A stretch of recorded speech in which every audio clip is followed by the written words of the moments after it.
Like, there's so many people who feel this way. That's why so many. This video is a lyric video and it has 8 million views. And that says something. I'm over it, time I move fast for the closure. I'm older and I'm moving faster than ever. I'm cold with it, whether for casters or whether it's 4 lines or more. I'm the master of never impeding the flow. What's up, guys? It's Pastor Jordan. We're finally here, bro. It's been a long time in the waiting. I know that you guys have been waiting for a very long time. Like when I very first began starting to react to Juice, you guys were already asking for Lil Peep. We're just barely getting into X, but I think it's finally time. I think you guys are ready. I think I'm ready. I don't know a lot about Lil Peep. I know that he died from an overdose. I think that his was not accidental in the way that Juice's was. I think that he really just accidentally took too many drugs. He wasn't trying to hide them or anything. I remember when my sister told me that Lil Peep died. She was still in high school. I was taking her to high school. I had just graduated. I was just starting to drive. And I remember thinking, like, that's crazy. Like, I don't know. I didn't really understand. And I feel like so many of you, as I've continued to listen to Juice and X, like, my whole heart has just changed for the way that I take in information. I don't just automatically assume anything anymore. I first start just asking questions. I want to know, I want to understand before I even begin to start to produce anything out of my mouth. Because people are just so unique, and people are so complex that you can't generalize anybody. So I'm excited to get to know Lil Peep. There's another girl from my church. She watches my videos, Sina.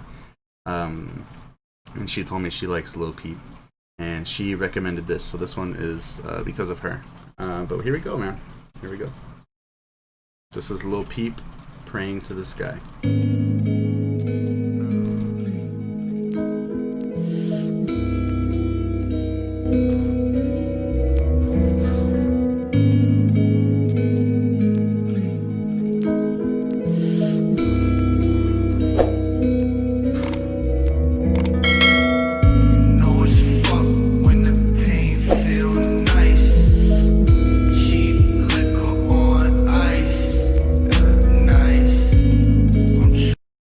So you know it's really messed up when the pain feels nice.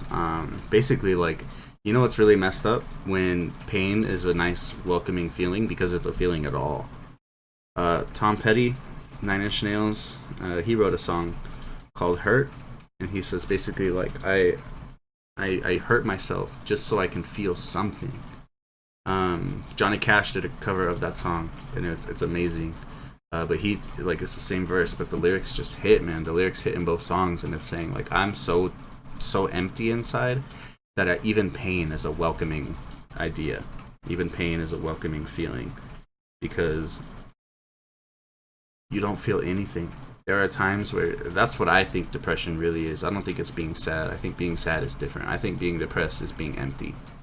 And you can be depressed and be sad at the same time. You can be depressed and feel happy or laugh at the same time. I think depression is a deeper issue. I don't think it's emotional. I think it's deeper, and it's almost like a lack of emotions and like a barrier to your emotions. It's something that just keeps you empty, something that keeps you broken and literally depressed. Like, the word is so perfect, depressed. Bro, I like it so far. I know it's not like, I don't know. You guys, when somebody said that somebody could go, yeah, and I'll find the meaning of life to it. I understand. I know my reactions are long. I'm sorry. For the people who are going to get mad and say that I'm just clout chasing because I wasn't a fan of Lil Peep when he was alive. People do that with Juice and X and stuff. But I'm not doing it to clout chase. I'm doing it because you guys asked for them. And I literally do whatever people ask for. But also, I think that it's kind of silly to say that you can't be a fan of somebody after they're gone, right? My whole idea of religion, my whole relationship with Jesus is based off the fact that I love him, but I didn't know him when he was alive. I think that it's possible to do that. It's possible to love somebody before you know, or, you know, while they're gone. Here we go, though. The pain feels nice. Yeah, you know it's really messed up when pain is a welcoming feeling just because you're so empty inside. Nice. Cheap liquor on ice.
I know, like, in the comment sections, you're like, oh, already, Pastor Jordan. Pastor Jordan can't handle the sex references. Oh my gosh. No, I can, bro. Um, Dude, I talk about sex in my own songs, like, all the time. People think about, like, very few things can be, most of the things people think about can be categorized, like, into money and sex and, like, a few others, but, this is just him sharing his life. This is him sharing, where he's at. And I don't know, he's depressed, dude. He's broken. He's hurting, and he is drinking and smoking and popping and sleeping with girls. He's doing whatever he can to not feel it.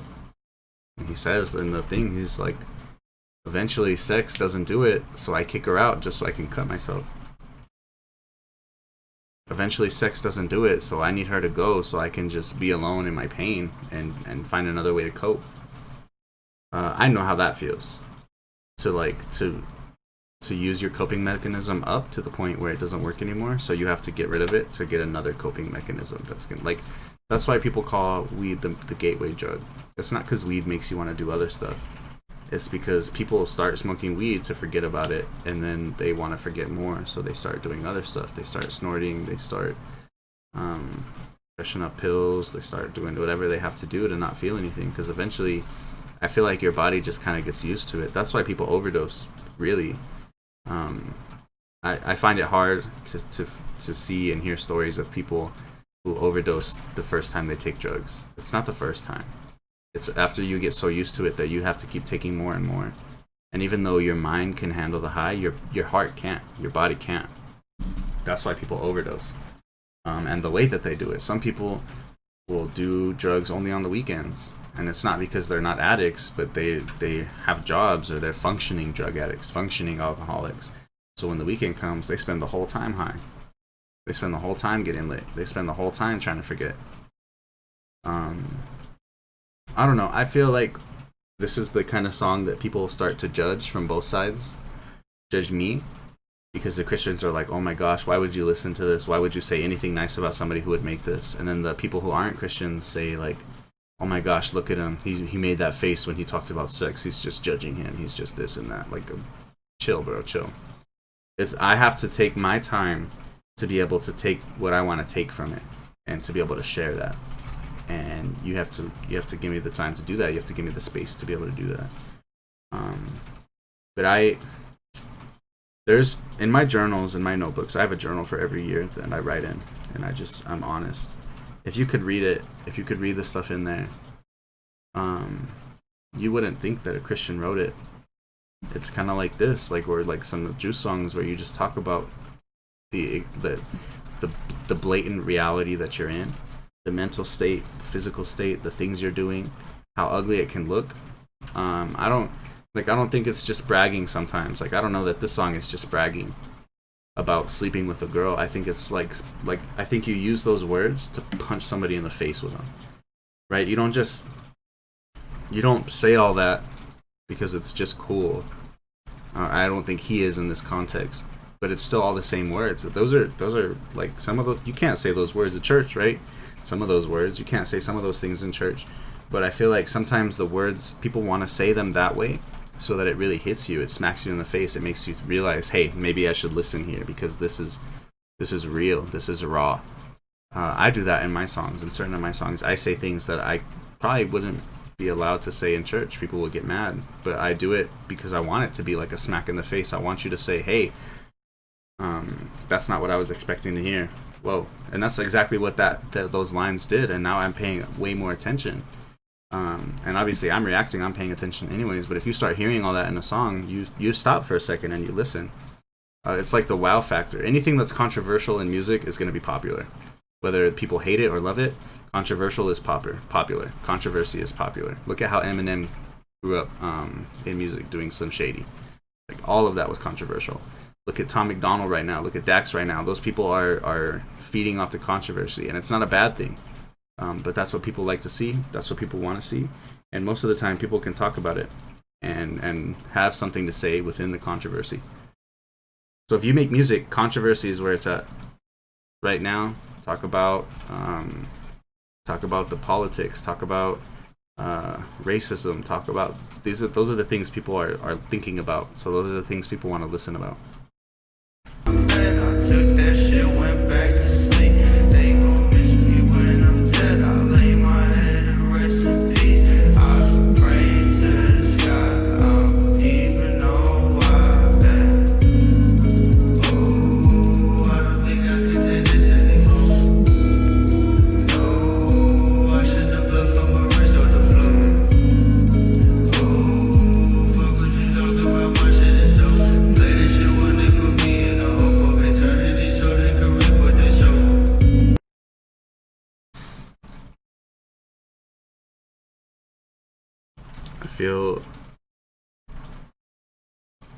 I feel blessed to have the position that I have, not to get attention, but I've talked to so many people on Instagram who say basically what he's saying in this song, that they struggle the same way, that they either struggle with self-harm or with thoughts of self-harm or suicide. They struggle with drug addiction. They struggle with all that kind of stuff. And like I look at him, I look at these songs, and I think, man, if somebody had just been there to show you who God really was, or to show you just that you matter, you know, just to say that you're worth something, maybe you wouldn't be gone. And for me, I know I've had the opportunity to tell that to certain people, and I don't know how it affected them. I don't know where they're at now, or, you know, there's been so many, but like there's so many people who feel this way. That's why this video is a lyric video and it has 8 million views, and that says something. That says something about where people are at, what people are feeling, what people are dealing with. And it's not just adults, it's young kids, and they're not just listening to it because it's fun. I feel like that's where Witnesser and other people and Christians in my comments, be careful what you say about little kids just looking up to these people and thinking that it's being glorified. They have to know what this means before they can even like the song. Understand that they have to know what the self-harm is before they can even enjoy the song. Most of them are thinking about these topics to begin with. Most of them are struggling with these topics to begin with. And, you know, this is somebody that they are able to relate to and to understand, and to say, he feels the way that I do. And that's a great thing. But then we have to take it a step further, right? We have to take it a step further and say, what are you going to do with it? Because this is a bad place to be in. This is a terrible place to be in. And not judging him terrible, but if you've ever been there, you know how bad it feels. You know how ugly and distorted life and reality can feel. And you hate it. And you hate every second of being alive while you're there. And I feel like I've said it before, that depression is not wanting to die, but it's not wanting to exist either. I feel like when you spend enough time there, you just want to die. And he's saying, that's how I feel, and nobody's here. And now he's got a chip on his shoulder, and he's got a little bit of anger in him, and he's saying, you know what? So wait till I die, and y'all are going to see. Y'all are going to see what happened. Y'all are going to see what's going on. Y'all are going to see what I was dealing with. Y'all are finally going to hear what I was feeling, what I was thinking. Y'all are finally going to understand my lyrics. And now we're sitting here talking about him, and it's... Dude, it sucks. It sucks so bad. But what I would take away from it is that there are other people who feel like that, and it's not too late for them, and we need to do something about it. That's why I love my Discord, specifically. And then this is not a plug. This is literally, I have seen people come in and just like feel like crap and talk about themselves so in such a bad way, and they come into my Discord, and then like 15 people will get on, 10 people, 5 people will get on and just start telling them that they're worth it, telling them that they matter, telling them that it's okay, telling them that, like, it's so heartwarming to me. I never thought Discord would be cool. I never thought it would be worth anything. And the community that's there now, like, I'm amazed at it. If you want to be a part of that, if you want to see that, if you want that to happen, if you want to be able to say today sucks and people are there for you and they support you, that's the place to be. That's the place to be. The link is in the description. And like I said, it's not a plug. I don't get anything from you being on my Discord, but you might get something from it.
That's tough. No, I'm just kidding.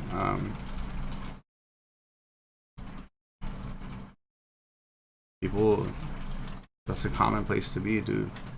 It's a common place to be.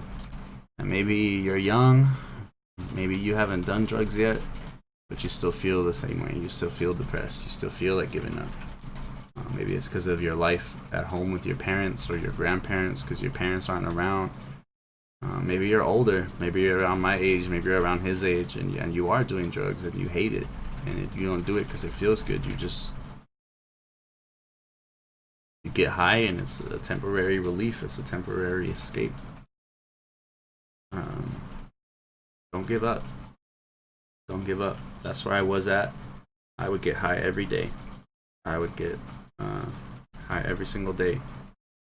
And I would do it to avoid things. I would do it to avoid things I wanted to feel. And I don't know why I did it, but I started praying, and I started reading a devotional that I had, like a prayer book. And I would just pray to God, and He showed me that I mattered. He showed me that I was worth something. He showed me that He wasn't going to give up on me. And so I didn't give up on myself, and I continued to lean into Him, and I slowly gave up everything else. And He saved my life. And it wasn't anybody. That's why I say I don't care about what people say. Some of you guys, like, you think that Christians are just brainwashing. I didn't come to Christ through a person. Nobody was there with me in that room alone, praying with drugs in one hand and a devotional in the other.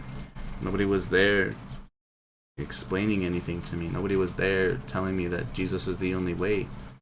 I found those things on my own. I found those things on my own for just me and God and a Bible. That's it.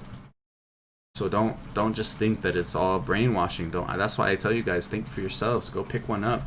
If this is really your eternal life at stake, take the time to really look into it. Try it. Think about it, because it's worth it. Don't waste today. Don't waste tomorrow. Don't waste any of that stuff. Sorry, my phone keeps going off. You matter, and Jesus will show you that you matter if you really pray. If you really pray and look for Him. And that's why I say this is so sad, because He never got to that point. I don't know if He did. To me, it doesn't seem like it. And it's sad, and it's heartbreaking. And it shows that it's that much more important that when people text or when people feel that way, that we have to be able to say, hey, you do matter. And we have to take the time out of our day to love them and to care about them. That's important. Because you know what? Sometimes you think you don't have the time or you can't. But sometimes there's nobody else who will. We have to be a community and a people and humans who are going to say, I'm not going to let you go down like that. I'm going to do something about it. So I really like this. I'm excited to see more of Lil Peep. I'm excited to see more of his story and everything that happened. And like I said, the songs can get crazy, but I'm just going to take my time and pull out of them what I want and what I can. And I'm not judging them. This is just honest. I still appreciate that. I don't care what people talk about. If they're honest, it's appreciated, and it's worth listening to. Other than that, go follow me on Instagram. Go to my Discord if you want to be a part of that community. Go to my second channel where I stream. I react to your music for free. I play games with you guys, all that stuff, and I will see you guys in the next video. And make way.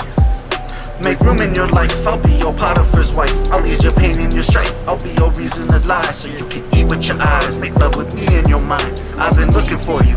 I just wanted to help you. I know you're struggling right now. It's been a while since I felt you. I know just the thing to ease the strain, that it overwhelm you. Just forget about your problems with the way that I touch you. I know you think about it. You open pics.